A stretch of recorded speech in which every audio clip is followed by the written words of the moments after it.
মৰমৰ ছাত্ৰ ছাত্ৰীসকল 2024 চনত নতুন পদ্ধতিৰে মেট্ৰিক পৰীক্ষা অনুষ্ঠিত হ'ব আৰু এই নতুন পদ্ধতিত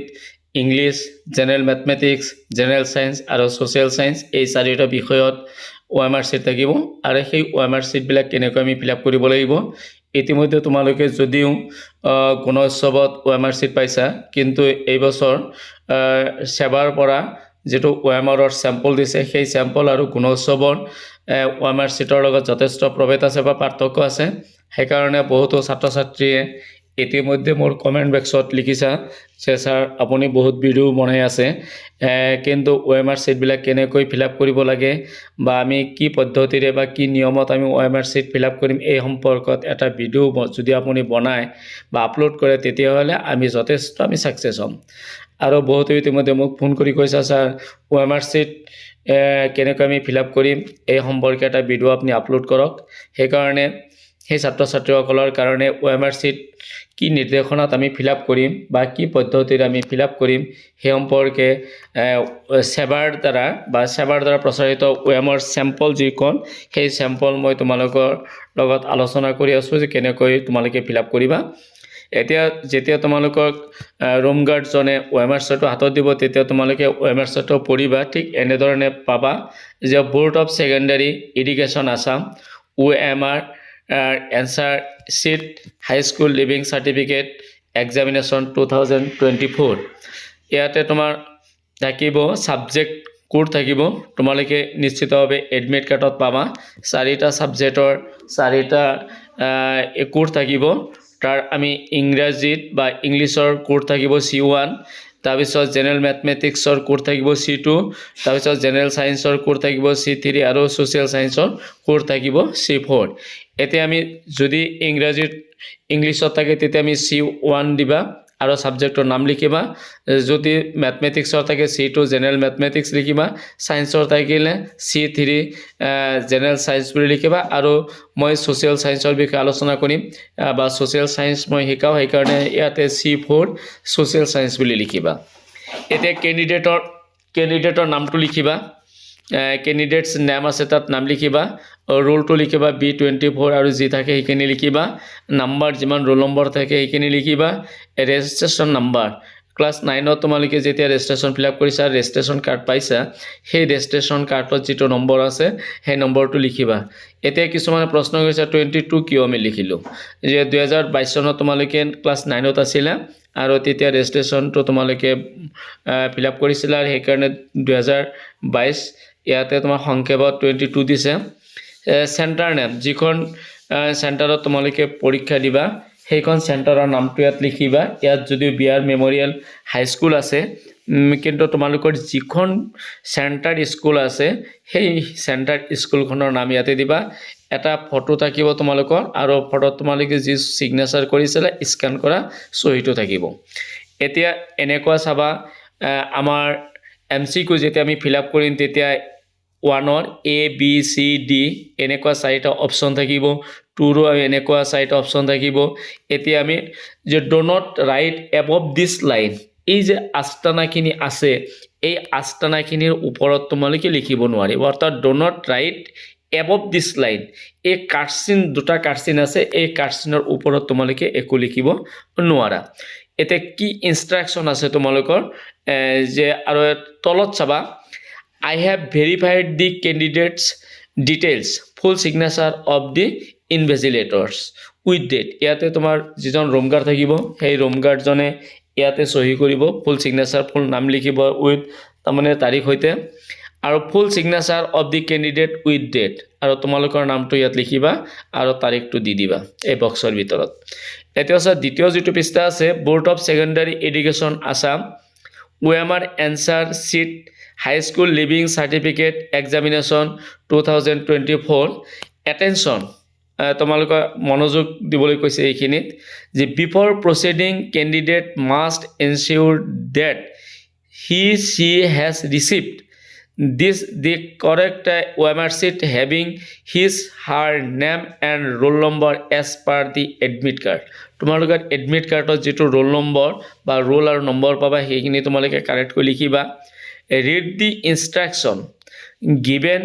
below carefully before you darken the circle for making answer তোমালোকে মাৰ্কিং এনচাৰ যে এনচাৰ বা বৃত্ত তোমালোকে ডাৰ্কেন কৰাৰ আগতে বা পূৰ্ণ কৰাৰ আগতে ইনষ্ট্ৰাকশন কেইটা তোমালোকে ভালকৈ পঢ়ি ল'বা তোমালোকে দেখিবা পাঁচটা ভাষাৰে লেংগুৱেজ দে ইনষ্ট্ৰাকশন আছে প্ৰথমে পাবা তোমালোকে ইংলিছ দ্বিতীয়তে এছামিজ তৃতীয়তে বড়ো চতুৰ্থতে পাবা হিন্দী আৰু পঞ্চমত পাবা তোমালোকে বেংগলী এই পাঁচটা ভাষাৰ যিকোনো ভাষা তোমালোকে যিটো বুজা সেই ভাষাত তোমালোকে ইনষ্ট্ৰাকশন পঢ়ি তাৰপিছত তোমালোকে বৃত্তসমূহ ডাৰ্কেন কৰিবা এতিয়া চোৱা ইংলিছত মই কৈ দি আছো 1 নম্বৰত আছে use blue black ink ball point pen only to set the appropriate circle completely এতিয়া আমি যেতিয়া তোমালোকে পৰীক্ষা দিবলৈ যাবা এক্সামিনেশন হলত যাবা তেতিয়া তোমালোকে মনত ৰাখিবা ব্লু নাইবা কলা ৰঙৰ বল পেন আনিবা কিন্তু জেল পেন কেতিয়াও নানিবা জেল পেনেৰে আমাৰ ফিল আপ কৰিবলৈ দিয়া নাই জেল পেনেৰে ফিল আপ কৰিলে কি অসুবিধা হয় জানা তোমালোকে যদি বৃত্তটো ডাৰ্কেন কৰা যদি কিবাকৈ পানীৰ সিট পৰে তেতিয়াহলে সেই বৃত্তৰ পৰা চিয়াইখিনি ওলাই যাব বাহিৰত যাব সেই কাৰণে জেল পেন ব্যৱহাৰ কৰিবলৈ দিয়া নাই পাৰিলে তোমালোকে কলা ৰঙৰে হওক বা ব্লু ৰঙৰে হওক বল পয়েন্ট পেন এটা বা দুটা লৈ আহিবা আৰু সেই পেনেৰে তোমালোকে বৃত্তটো কি কৰিবা পুৰ কৰিবা বা ডাৰ্কেন কৰিবা নাম্বাৰ 2 আছে ডাৰ্কেন অনলি ওয়ান সাৰ্কেল মাত্ৰ এটাহে বৃত্ত তোমালোকে ডাৰ্কেন কৰিব লাগিব ফৰ এনসাৰিং উত্তৰৰ কাৰণে ইজ কোৱেশ্চন টু evaluated যে মূল্যাঙ্কন কৰাৰ কাৰণে প্ৰত্যেকটো প্ৰশ্নৰ পৰা বা কোৱেশ্চনৰ পৰা তোমালোকে এটা মাত্ৰ এনসাৰৰ কাৰণে এটা বৃত্ত তোমালোকে ডাৰ্কেন কৰিব লাগিব দুটা বৃত্ত ডাৰ্কেন কৰিলে নহব বা তিনিটা ডাৰ্কেন কৰিলে নহব তোমালোকে যেতিয়া এটা বৃত্ত ডাৰ্কেন কৰাৰ পাছত যদি কাৰোবাৰ ওচৰত শুনা যে এইটো কোৱেশ্চনৰ এনসাৰ সঠিক হোৱা নাই তেতিয়ালে দ্বিতীয় আৰু বৃত্ত তোমালোকে ডাৰ্কেন কৰিব নোৱাৰা 3 number ডাৰ্কেন the circle as shown in the example below এটা মই উদাহৰণ দিছে তোমালোকক বুজাৰ কাৰণে যে ইয়াতে এটা কাৰেক্ট মেথড আৰু এটা ৰং মেথড এটা শুদ্ধ মেথড আৰু এটা ভুল মেথড দিয়া হৈছে তোমালোকে দ্বিতীয় চিত্ৰলৈ কেতিয়া লক্ষ্য কৰিবা প্ৰথম চিত্ৰলৈ তোমালোকে বেছিকৈ মনোযোগ দিয়া প্ৰথম চিত্ৰত আছে তোমাৰ 1 নম্বৰ এ যদি ৰাইট আনসাৰ হয় এ অৰ্থাৎ এটোই মাত্ৰ তুমি কি ডাৰ্কেন কৰিবা কিন্তু ইয়াত ৰং মেথড আছে এত কি দিছে ৰাইট চিন দিছে এটো ৰাইট চিনটো দিলে এক্সামিনাৰ তোমাক এটো কাটি দিব এটা নাম্বাৰ 2 ত লক্ষ্য কৰা বি টো ডাৰ্কেন কৰিছে ইয়াতে ৰং মেথডত বি টো আমি ক্ৰছ চিন দিয়া হৈছে এই ক্ৰছ চিনটো দিলে ভুল হ'ব 3 নম্বৰত কৰিছে সি ডাৰ্কেন কৰিছে ইয়াত 3 নম্বৰ সি টো তোমাৰ মাজা আস্তানি দিছে এইটো ৰং মেথড 4 নম্বৰত তোমাৰ ডি টো ডাৰ্কেন কৰিছে ইয়াত দুটা ডাৰ্কেন কৰিছে অৰ্থাৎ সি আৰু ডি এটো দুয়োটাই এটো মূল্যাঙ্কন নকৰে নিৰীক্ষকে এটাও নাচায় তোমাক ৰাইটও নিদিব এটো কাটা যাব এই কাৰণে কেতিয়াও এটাৰ বেছি তোমালোকে কেতিয়াও ডাৰ্কেন নকৰিবা 5 নম্বৰত আছে সি ডাৰ্কেন কৰিছে ইয়াতে এ ডাৰ্কেন কৰিছে এ মাত্ৰ অলপ আস্তানিছে এটো কিন্তু ৰাইট মেথড নহয় এই পদ্ধতিৰ অৰ্থাৎ কাৰেক্ট মেথডৰ পদ্ধতিৰে তোমালোকে কি কৰিবা এই OMR sheet to fill up কৰিবা ৰাইট আনসাৰ হৈ যাব 4 নম্বৰ চাবা আনসাৰ ওয়ান্স ডাৰ্কেন ইজ ফাইনাল এটা মাত্ৰই বৃত্ত ডাৰ্কেন কৰাটোৱে চূড়ান্ত নো চান্স ইজ পাৰমিটেড আৰু দ্বিতীয় সুবিধা তোমালোকক দিয়া নাই এটা মাত্ৰ বৃত্ত তোমালোকক পুৰ কৰিবলৈ কৈছে দ্বিতীয় বৃত্ত পুৰ কৰাৰ কাৰণে কোনো ধৰণৰ অনুমতি তোমালোকক দিয়া নাই do not do any rough work on the OMR sheet OMR sheetৰ ওপৰত তোমালোকে কোনো বেলেগ কাম কৰিব নোৱাৰিবা যে ইয়াত যদি তোমালোকে ই কৰা খস্তা হিচাপে ব্যৱহাৰ কৰা যেনেকৈ অংকৰ পেপাৰত তোমালোকে অলপ সাইড আস্তানি তাতে অলপ অংক শুদ্ধকৈ বা কেনেকৈ কৰিব লাগে এনসাৰটো লিখি আকৌ কাটি দিয়া এনেকুৱা কোনো কাম তোমালোকে OMR sheetত কৰিব নোৱাৰিবা 6 নম্বৰ do not fold ভাঁজ কৰিব নোৱাৰিবা tear wrinkle or stable this sheet তোমালোকে এই OMR sheet ভাঁজ কৰিব নোৱাৰিবা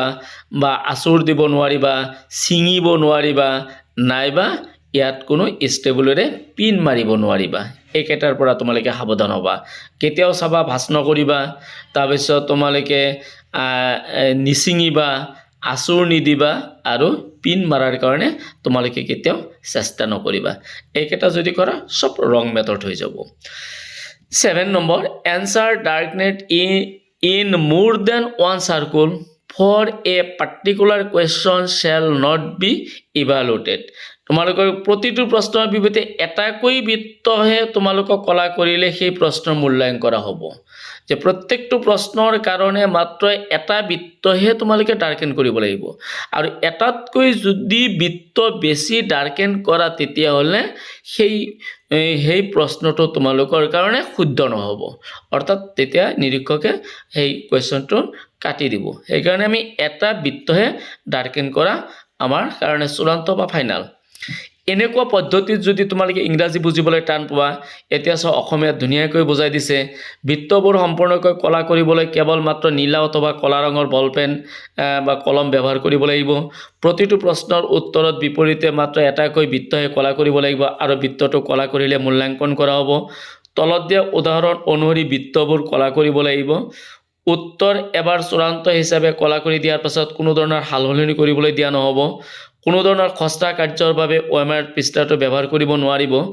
OMR পৃষ্ঠাটোত কোনো ধৰণৰ ভাঁজ দিয়া ফলা আচৰা অথবা ষ্টেবল পিন ব্যৱহাৰ কৰিব নোৱাৰিব প্ৰতিটো প্ৰশ্নৰ বিপৰীতে নিৰ্দিষ্ট এটাতকৈ বেছি বৃত্ত কলা কৰিলে সেই প্ৰশ্নৰ মূল্যাঙ্কন কৰা নহব এনেকুৱা পদ্ধতিত মৰমৰ ছাত্ৰ ছাত্ৰীসকল তোমালোকে যদি OMR sheet fill up কৰা তেতিয়াহলে কোনো চিন্তাৰ কাৰণ নাই পৰীক্ষাৰ নতুন পদ্ধতি হওক কোনো ধৰণৰ তোমালোকে নাৰ্ভাস নহবা বা টেনচন নহবা মোৰ এই ভিডিওটো যদি তোমালোকে চোৱা যথেষ্টখিনি তোমালোকে সাকসেস হবা